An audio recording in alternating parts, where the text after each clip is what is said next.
in the last few months, if you've seen, there have been quite a few changes happening on C4 Tech. I'm moving to a new place. I've got a couple of new people working on the channel.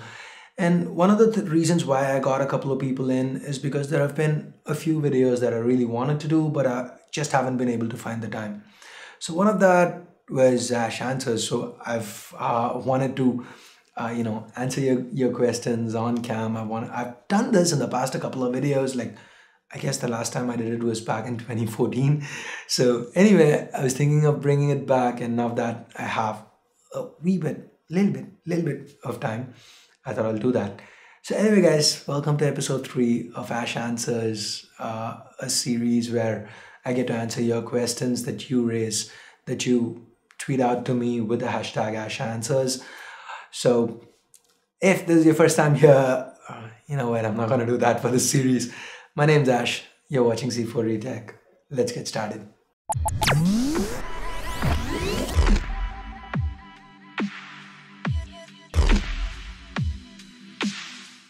So I've got the questions here on my ZUK Z1. So the first question is, what do you think, are the brands more concerned at 15K range mobile devices than mid-range devices at around 25? Okay, so these days we've been seeing a focus in the 10 to 15K segment. That has more to do with chips in that segment actually getting a lot more powerful.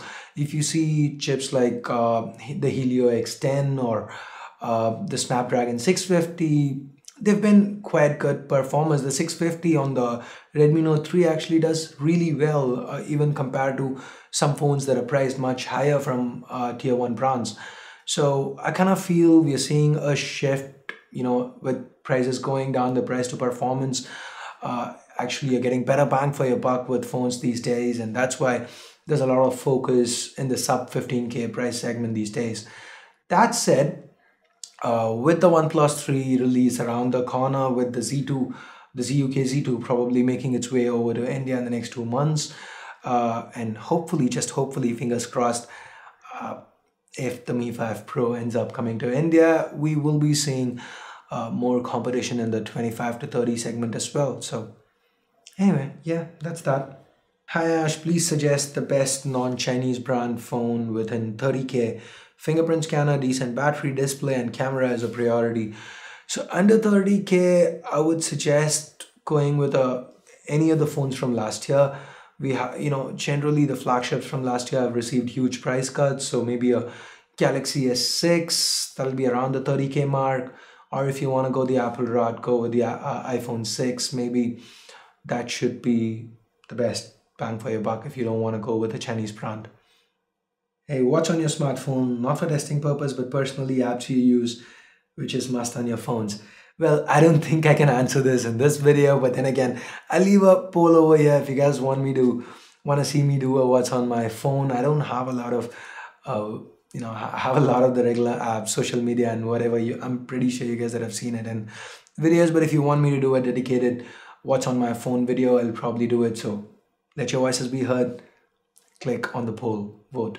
Which is the best device among Redmi Note 3, Z1 and Moto G4? Well, Moto G4 Plus overheating, so that kind of rules it out of the equation for me. The Z1 or the Redmi Note 3, the Z1 is kind of an older chip. It's a well-rounded device. CyanogenOS, I kind of personally prefer it to MIUI these days because MIUI has been getting a little bit on my nerves with a lot of, it keeps getting complicated.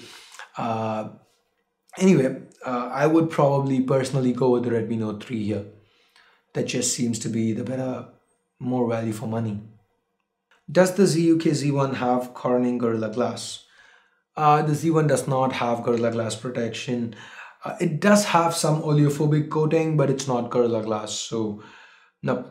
Do you see the end of Samsung when Nokia launches an Android phone? Not really, not at all, because Samsung is this big behemoth, and Nokia's phone is basically just Nokia branding. It's, it's not. They have sold their manufacturing facilities and all to Microsoft, so Nokia is a new brand right now. Yeah, there's going to be some traces left over from the old Nokia, but they just don't have, they're just going to be a blip on Samsung's radar. I don't expect them to really make a huge difference to Samsung. Will Lenovo's ZUK Z1 receive future Android updates, Android N, Android O? Let's see if it receives Marshmallow. Jokes apart, Marshmallow should be coming out next month. Android N, given Cyanogen, I'm kind of expecting it should probably receive Android N sooner or later. But given that Marshmallow's been out for a while and it's yet to receive the Marshmallow update, you really can't say. Android, oh, I have no idea, guys. Can't really think that far in the future. And given that we've been seeing 64-bit chips for a while now, I don't even know if 32-bit chips will still be supported for Android O. That's all pure speculation. So, Marshmallow, definitely. Android N, probably, at least nightlies. Oh, no idea. In your opinion, which phone has the best camera, Nexus 6P or S7 Edge? Well, I haven't personally used the 6P a lot. I just got to use it at the launch event and I haven't used it, so I can't really answer. But from what I've seen, what I've heard from people, S7 Edge seems to be the best camera around as of now. So if you're caught up trying to choose between these phones, and if camera is the deal breaker for you, it shouldn't, because there are a lot of other things that demarcate both phones. But if camera is your deal breaker, I'd probably say go with the S7 Edge. You've used three flagships of 2016, S7, S7 Edge, G5 and HTC 10. Which do you prefer? Again, G5, well, here's, I've got to say, hashtag spoiler alert, because my reviews aren't out yet. G5, I don't like the battery on it. The battery life has been really mediocre for me. The HTC 10, I don't know, it kind of feels a little unpolished to me.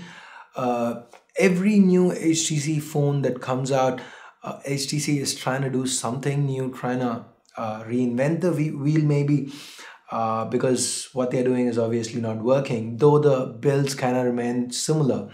So HTC just doesn't inspire confidence in me at this point of time. So for me, I'm gonna have to go with the S7 or S7 Edge. And again, I'm kind of biased given that I love AMOLED displays. So anyway, guys, I guess that's all the time we have. I just want to see what kind of runtime works for this. So I'm going to keep it short for the first video. I don't know if it's short, but if it's not, sorry about that. Anyway, guys, but before we go, I got a lot of personal questions. So I'm just going to take a couple of personal questions before we're done. One, what's the one thing that forces you to get up and make videos every day? I love technology. I like learning new things. I like shooting videos. So it's just a no-brainer for me. As in, I get up and I'm sitting at home. I decide, like, let me take today off. And about 2 hours, and I'm like, okay, let me actually just get this little part of work done. Maybe I'll just sit and script. Or that's what happens. I really don't take days off because of that. Last time I went on vacation was back in January 2015 when I was in Goa for a week. And you guys know, I've been saying I'm gonna go to Hyderabad for about a year now. I just haven't found time. There's always work, and it doesn't really, it doesn't feel like work because I actually love what I do. So if there's one thing that makes me wanna get up, get out of bed and go into work, it's probably looking at the number of views I get, the number of people who comment. It's about the reach, the kind of feedback I get from people. There are always going to be a couple of hate comments, but predominantly you guys have been very nice and I'm thankful to you for it. So you guys, I know it sounds cliche, but well, you guys are the reason I want to get out of bed and come and do what I do every day after day, week after week. And for the final question, what is the average size of your raw video footage and what is it after you finish editing? Okay, for me, the average size of my raw footage generally for a review, it varies from, different types of videos. So for an unboxing, it ends up being somewhere around 100 gigs, 50 to 100 gigs, depending on the amount of B-rolls I get. For a full review, it's going to be a little lesser because, with the camera review, I've already got the camera footage, and B-rolls, I end up shooting it around the time of the unboxing. So it's a little lesser. But once I'm done with the edits, the final footage is around 700, 800 MB for a 6 minute video, maybe. 6 minutes is 1 gig, let's say that, approximately. And I wanted to say something and I'm missing out. what is it? Yeah, this is for 1080p 60 fps. Yeah, that's that. So I guess that's it, guys, for this episode of Ash Answers. If you guys like the video, give it a thumbs up. That's what I'm gonna ask you to do. That's what I usually ask you to do, but this time I'm gonna leave another poll here asking you if you want to see the series continue, if you want to see this continue as a series, or if you want this to be one off, you don't want to see another Ash Answers. Let me know your thoughts. You can let me know in the comments, or click the poll here. And if enough of you guys want to see me do this, I'm not going to say weekly or monthly or whatever, because I'm bad. I don't have Ranjit's discipline. I don't work on schedules. I'm just bad that way. I'm not disciplined. I can't really stick to schedules. So I'll try to do as many of these as possible if you guys want to watch it, of course. So let me know your thoughts. And that's it. If you liked it, if you disliked it, if you have any constructive criticism. And thanks for watching. Till next time, this is Ash here from C4eTech signing off. And oh yeah, make sure you follow me on Twitter at C4eTech, because if I'm going to bring the series back, I'll probably let you guys know when to tweet out your questions with the hashtag Ash Answers. Till next time, Ash here from C4eTech signing off. You guys have a great day. Bye-bye now. Why is it that Ash gets a new flipping studio in India and I'm stuck in this cupboard? What is it now? What? Hey Ash, when did you employ Arjen Robben? For the last time, I'm not Arjen Robben! Can't shut the door!